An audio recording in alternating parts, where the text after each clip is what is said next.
Exodus chapter 14, NIV. And the Lord said to Moses, "Tell the Israelites to turn back and encamp near Pi Hahiroth, between Migdol and the sea. They are to encamp by the sea, directly opposite of Baal-Zephon. Pharaoh will think the Israelites are wandering around the land in confusion, hemmed in by the desert, and I will harden Pharaoh's heart, and he will pursue them. But I will gain glory for myself through Pharaoh and all his army, and the Egyptians will know that I am the Lord." So the Israelites did this. When the king of Egypt was told that the people had fled, Pharaoh and his officials changed their minds about them and said, "What have we done? We have let the Israelites go and have lost their services." So he had his chariot made ready and took his army with him. He took 600 of the best chariots along with all the other chariots of Egypt, with officers all over them. The Lord hardened the heart of Pharaoh, king of Egypt, so that he pursued the Israelites, who were marching out boldly. The Egyptians, all Pharaoh's horses and chariots, horsemen and troops, pursued the Israelites and overtook them as they camped by the sea near Pi Hahiroth, opposite Baal-Zephon. As Pharaoh approached, the Israelites looked up, and there were the Egyptians marching after them.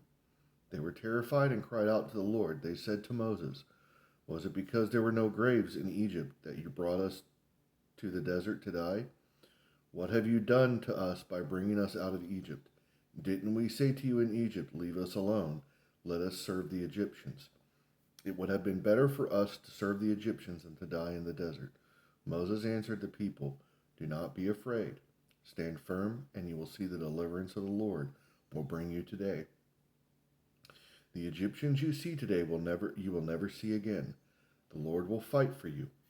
You need only be still." Then the Lord said to Moses, "Why are you crying out to me? Tell the Israelites to move on. Raise your staff and stretch out over your hand over the sea and divide the water, so that the Israelites can go through the sea on dry ground.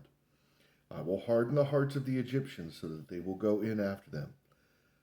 And I will gain glory through Pharaoh and all his army, through his chariots and his horsemen. The Egyptians will know that I am the Lord when I gain glory through Pharaoh, his chariots, and his horsemen." And the angel of God, who had been traveling in front of Israel's army, withdrew and went behind them. The pillar of cloud also moved in front and stood behind them, coming between the armies of Egypt and Israel. Throughout the night, the cloud brought darkness to the one side and light to the other side, so neither went near the other all night long. Then Moses stretched out his hand over the sea, and all that night the Lord drove the sea back with a strong east wind and turned it into dry land. The waters were divided, and the Israelites went through the sea on dry ground, with a wall of water on their right and on their left. The Egyptians pursued them, and all Pharaoh's horses and chariots and horsemen followed them into the sea. During the last watch of the night, the Lord looked down from the pillar of fire and cloud at the Egyptian army and threw it into confusion. He jammed the wheels of their chariots so that they had difficulty driving, and the Egyptians said, "Let us get away from the Israelites. The Lord is fighting for them against Egypt." And the Lord said to Moses, "Stretch out your hand over the sea so that the waters may flow back over the Egyptians and their chariots and horsemen."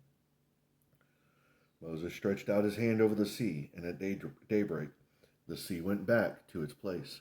The Egyptians were fleeing toward it, and the Lord swept them into the sea. The water flowed back and covered the chariots and horsemen. The entire army of Pharaoh that had followed the Israelites into the sea, not one of them survived. But the Israelites went through the sea on dry ground, with a wall of water on their right and on their left. That day the Lord saved Israel from the hands of the Egyptians. And Israel saw the Egyptians laying dead on the shore. And when the Israelites saw the mighty hand of the Lord displayed against the Egyptians, the people feared the Lord, but put their trust in him and in Moses, his servant.